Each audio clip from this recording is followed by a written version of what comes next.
welcome to a special edition of Education Matters for Parents.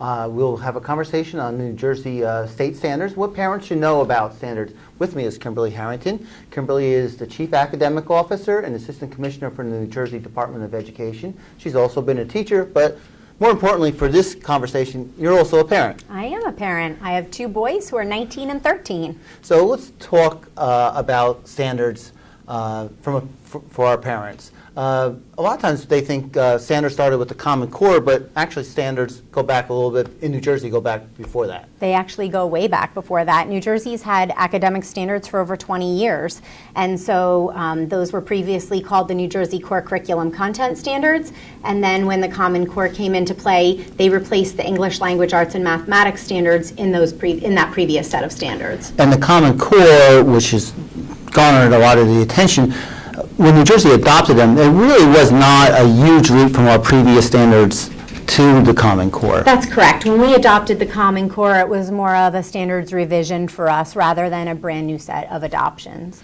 And we always hear standards and curriculum, and they're used interchangeably, but there really is a difference, and it's an important difference. There is a really important difference. So the key difference is that standards are the skills that a student needs, what they need to be able to know and do by the end of a particular grade or a series of grades or upon graduation. Standards are decided at the state level. They're adopted by the New Jersey State Board of Education, and then curriculum is the plan, is how that's carried out, and that's a local decision. Every school district decides for themselves what those standards will look like in instruction. So what materials they'll use, what activities will help bring those standards to life for students, what their lesson and unit plans look like, and how they're taught in what scope and sequence is all decided at the local level. So in layman's terms, standards are like, if I'm planning a trip, I want to go to Niagara Falls, and the curriculum is left up to, I can get there by plane, train, or however I want to get there, I get there. You got it. Okay. The Department of Ed reviewed the standards, which they do on a periodic basis about every 5 years. Who was involved in the process for reviewing the standards? And these standards were the Common Core, which was English Language Arts and Mathematics. So who reviewed them? Yeah, we felt really strongly in this review process that we have all student voices represented. So on the committee, we had educators of all types, both administrators and teachers. We also had members of higher ed and business and industry, but really importantly, we added into this review process parents because we want, and school board members, wanting to hear those voices as well. And then also making sure that across those groups, we heard from people who had really strong knowledge and involvement with students who are English language learners, who have special needs, and or who are attending our career and technical education schools. And then also thinking about childhood development, because that's something that people have had a lot of concerns about around our standards.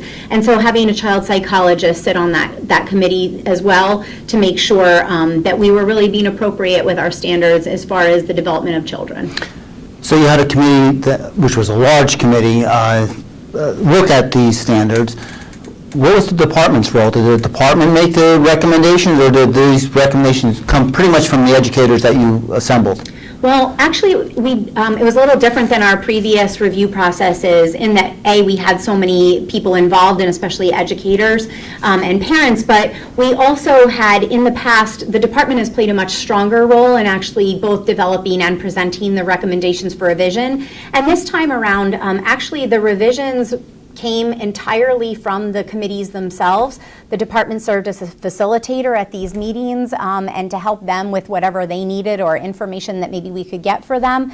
But they made their own recommendations for revision, and I felt so strongly about how this process went that at our state board, when we presented the recommendations for revision, I presented about the process, but our actual committee members gave the presentation with the recommendations for revision because I felt that they were the right people to do that since they were their recommendations. The department made no changes to those recommendations.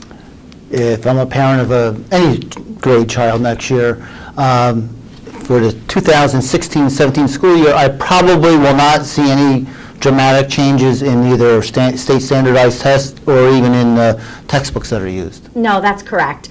For the upcoming school year, we'll be continuing to stay the course and maintaining while we go through our adoption process. And even in the moving forward in the next years, because this is a review process, we aren't starting over with a whole new set of standards. You're going to see consistency in the books that your child's been using. You're going to continue to see similar types of assessing taking place and instruction in the classroom. The teachers will be making those changes, but our children, I don't think will really feel those happening.